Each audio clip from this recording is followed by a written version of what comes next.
علامہ صاحب، میں عانسہ بات کر رہی ہوں پشاور پاکستان سے۔ خدا آپ کو عزت دے میری بہن۔ سب سے پہلے تو آپ کو بہت سلام اور بہت دعائیں۔ میں نے آپ کو کچھ ہی وقت ہوا ہے سننا شروع کیا ہے اور میرے ذہن میں بہت سارے سوال ہیں، لیکن آج کا موقع ہے۔ سوال یہ تھا میرا کہ ابھی آپ نے کہا کہ رسول اللہ صلی اللہ علیہ وسلم کی حدیث ہے کہ میرے گھر سے منبر تک جو ہے وہ جنت کا ٹکڑا ہے، تو یہ ابو بکر اور عمر جو ہیں یہ کیسے، یعنی یہ بھی تو وہیں دفن ہے نا، کہ اس بات کو ہم کیسے، یعنی ایک طرف میں نے آپ کے وہ جیش اسامہ والے سارے لیکچر، تو یہ مجھے ایک چیز کنفیوز کرتی ہے، تو اگر آپ اس کے بارے میں بتا دیں۔ لیکن میں آپ کی خدمت میں عرض کروں، رسول پاک صلی اللہ علیہ وآلہ وسلم کہاں پہ مدفون ہے؟ کہاں پہ مدفون ہے؟ وہ اپنے گھر پہ مدفون ہے، اپنے گھر میں مدفون ہے۔ یہ جو رسول پاک صلی اللہ علیہ وآلہ وسلم کا گھر تھا، یہ کسی کی ملکیت نہیں تھی، یہ خود رسول پاک صلی اللہ علیہ وآلہ وسلم کی اپنی ذاتی ملکیت ہے، ذاتی ملکیت۔ اب رسول پاک صلی اللہ علیہ وآلہ وسلم اور انہوں نے، یہ کبھی بھی تاریخ میں نہیں ہے کہ ازواج کے اپنے گھر تھے، خوب یاد رکھیے، کوئی نہ کہے کہ عائشہ کا گھر تھا، یہ کسی کا گھر نہیں تھا، یہ رسول پاک صلی اللہ علیہ وآلہ وسلم کا اپنا ذاتی گھر تھا۔ یہ نہیں تھا کہ عائشہ کے ابے نے اس کو گھر لے کے دیا ہے نا، یا رسول پاک صلی اللہ علیہ وسلم نے گھر خرید کے عائشہ کو تبلیغ کر دی۔ ازواج اگر رہتے، یہ کئی تاریخ میں نہیں، ان کی بیویاں رسول پاک صلی اللہ علیہ وسلم کے مکان میں رہتے تھے، مکان ملکیت ہے رسول پاک صلی اللہ علیہ وسلم، دنیا سے گئے ہیں، ہم تو کہتے ہیں ان کی میراث، وارث ان کا فاطمہ الزہرا سلام اللہ علیہا، یہ سب رسول حضرت زہرا سلام اللہ علیہا کی ملکیت ہے۔ ملکیت ہے کون؟ سب جو بیوت ہے نبی صلی اللہ علیہ وسلم کے، کیونکہ عورتوں کو ارث نہیں ملتی، عورت سے مراد ازواج کو ارث نہیں ملتی مکان سے۔ ازواج کو اگر کوئی مرد مر جاتا ہے تو اس کا جو جائیداد ہے، اس کی قیمت عورت کو دیا جاتا ہے، زوجہ کو دیا جاتا ہے، ٹھیک ہے نا؟ وہ بھی کون سا؟ 8 حصے میں سے 1 حصہ بیوی کو دیا جاتا ہے، 8 حصے میں سے 1 حصہ بیوی۔ وہ اگر مثلا مکان کی قیمت ہے 10 لاکھ تو اس میں سے قیمت کریں گے، اس میں 8 میں سے 1 قسمت دیا۔ اس کے 9 بیویاں ہیں تو 9 میں سے اس کی قیمت جو ہے وارث کو دینا ہوگا، اس کو جس کو وارث کو 9 میں سے 9 کے 8 ایک 8ویں کو 9 حصہ 9 میں تقسیم کریں گے تو 1 حصہ ہر ایک زوجہ کو ملے گی۔ بہرحال ہمارے نزدیک یہ ہے کہ وہ بی بی سلام اللہ علیہا کی ملکیت ہے۔ اب بی بی سلام اللہ علیہا کی ملکیت ہے تو ابو بکر عمر جو وہاں پہ دفن ہوئے ہیں تو وہ تو بی بی سلام اللہ علیہا کی اجازت سے وہاں پہ مدفون نہیں ہے۔ بی بی سلام اللہ علیہا دنیا سے گئی ہیں تو ان کے پاس ان کی 2 بیٹے ہیں، امام حسن امام حسین علیہ السلام، امیر المؤمنین علیہ السلام کی وارث ہیں، ان سے بھی اجازت نہیں لیا کہ ہم آپ کے مکان میں دفن کرنا چاہتے ہیں ان کی جائیداد۔ تو یہ ان کی دفن جو ہے یہ کیا ہے؟ یہ غصب ہے، یہ شیعہ نقطۂ نظر سے۔ اب مخالفین کے نقطۂ نظر آپ کہتے ہیں کہ یہ صدقہ ہے، نبی صلی اللہ علیہ وآلہ وسلم، وہ حدیث جھوٹی ہے، مان بھی لینا کہ صدقہ ہے، تو صدقہ کس کا حق ہے؟ صدقہ تو سب مسلمانوں یا بیت المال کو جائے گا، یعنی سب مسلمان اس میں شریک ہیں، ٹھیک ہے نا؟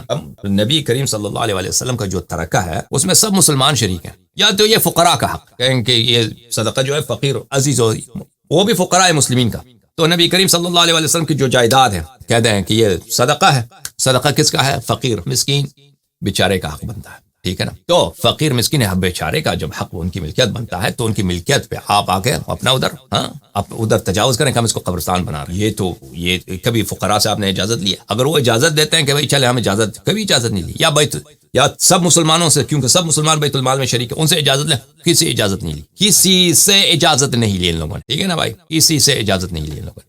تو ابو بکر عمر کا جو دفن ہے رسول پاک صلی اللہ علیہ وسلم، وہ ایک غصب، ایک چوری ہے، ایک کیا بولتے ہیں اردو زبان میں؟ غصب کو غصب ہی بولتے ہیں نا، آپ کسی ناجائز قبضہ یا نقطۂ نظر سے ملک کس کا ہے؟ ملکیت کس کی ہے؟ زہرا سلام اللہ علیہا، ان کے ورثہ امام حسن امام حسین علیہ السلام، ان سے اجازت نہیں لیا گیا۔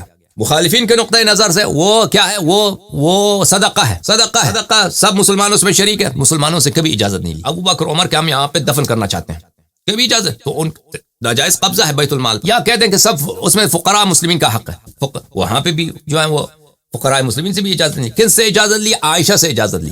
تو آپ مجھے بتائیے، اگر یہ واقعا عائشہ کا ملک ہے، یہ گھر کیسے عائشہ کا ملک بنا؟ عائشہ نے کبھی خریدا ہے اپنا؟ رسول اللہ صلی اللہ علیہ وسلم کا جو گھر ہے اپنے حیات طیبہ میں، کبھی ہمیں وہ حدیث دکھائے کہ رسول پاک صلی اللہ علیہ وسلم نے فرمایا ہو کہ یہ مکان میرا ہے، آج میں نے تملیغ کر دی، یعنی میں نے بخش دیا، یہ عائشہ کا بن گیا، کبھی کوئی ایسی حدیث نہیں ہے۔ یا مثلا عائشہ کے ابے نے اس کے لیے گھر خرید کے دیا ہو کہ بھائی یہ جہیز میں ہے، تم ادھر جا کے رہو، کبھی نہیں۔ یہ رسول پاک صلی اللہ علیہ وسلم کا اپنا گھر ہے، ذاتی جائیداد ہے، کسی شخص کے ذاتی جائیداد اس کے ورثے کو انتقال ہوتا ہے، یہ تو سب مسلمانوں قرآن کی آیت ہے، یوصیکم اللہ فی اولادکم للذکر حظ الانثیین، کہ اللہ تعالیٰ فرماتا ہے کہ یوصیکم اللہ فی اولادکم، کہ اپنے اولاد کے حق میراث کو نہ بھولنا، حق اولاد کو نہ بھولنا، کہ بیٹے کو 2 حصے ملیں گے، بیٹی کو 1 حصہ ملے گا، اگر بیٹا ہے ہی نہیں تو بیٹی کو سب حصے ملیں گے نا۔ تو کہنے کا مقصد یہ ہے کہ چاہے شیعہ حدیث کو لے لیں چاہے مخالفین کے حدیث کو لے لیں، یہ غصب ہے، چوری ہے، یہ ناجائز قبضہ ہے۔ اب اگر میں مثلا میرا کوئی عزیز مرتا ہے تو میں آ کے اس کو آپ کے مکان پہ آپ کے گھر میں دفن کرتا ہوں آپ کی اجازت کے بغیر، آپ کیا کہیں گے؟ آپ پولیس کو بلائیں گے نا؟ آپ پولیس کو فون کریں گے، اپنے رشتہ داروں کو فون کریں گے کہ یہاں پہ ایک بدماش آیا ہے، وہاں پہ جو ہے وہ دفن کر رہا ہے اپنے میت کو۔ تو یہ کوئی اچھی بات نہیں ہے کہ ابو بکر عمر وہاں پہ دفن ہے، یہ چوری ہے۔ اور شیعہ حدیث میں ہے ابو بکر عمر وہاں پہ نہیں ہے، رسول اللہ صلی اللہ علیہ وسلم ان کو اسی وقت ملائکہ لے کے آئے تھے، اور روایت بہت صحیح روایات ہیں امام صادق علیہ السلام سے، اسی وقت ملائکہ لے کے آئے تھے، ان کو لے کے گئے تھے وادی برہوت، جہنم کے وادیوں میں لے کے گئے تھے، وہ وہاں پہ نہیں ہے ابو بکر عمر، وہاں پہ نہیں ہے، اسی وقت لے کے گئے تھے ان لوگوں کو وہاں سے۔ تو ظاہری طور پہ جو وہاں پہ مدفون ہے عزیزو، وہ کیا ہے؟ وہ بھی غصب ہے۔ آپ اپنے علماء سے طلب کریں نا، اگر آپ کہتے ہیں یہ عائشہ کی ملکیت ہے، عائشہ کی ملکیت کیسے بنی یہ گھر؟ اگر آپ کہتے ہیں میراث سے بنی ہے، عورت کو، زوجہ کو میراث نہیں ملتی، بیٹی کو ملتی ہے، اور پھر آپ لوگ تو کہتے ہیں رسول اللہ صلی اللہ علیہ وسلم کی میراث نہیں ہوتی۔ اگر کہتے ہیں یہ عائشہ کا ذاتی ملک تھا تو وہ مجھے دکھائیں، ہمیں دکھائیں، ہم شیعوں کو دکھائیں کہ وہ کہاں پہ ہے وہ سند کہ رسول اللہ صلی اللہ علیہ وسلم نے اپنا گھر جو ہے وہ اس نے اس کی ملکیت منتقل کر دی اپنی بیوی کے نام، کہاں پہ؟ کہیں بھی نہیں ہے۔ یا عائشہ کے ابے نے گھر لے کے دیا تو وہ گھر رسول صلی اللہ علیہ وسلم کا نہیں تھا، عائشہ کا ذاتی مکان تھا، کچھ بھی نہیں ہے، وہ عائشہ کا ذاتی مکان نہیں تھا، رسول اللہ صلی اللہ علیہ وسلم کا ذاتی مکان تھا۔ بہرحال میں نے بات لمبی کر دی، امید کرتا ہوں کہ آپ کو سمجھ آئی ہو۔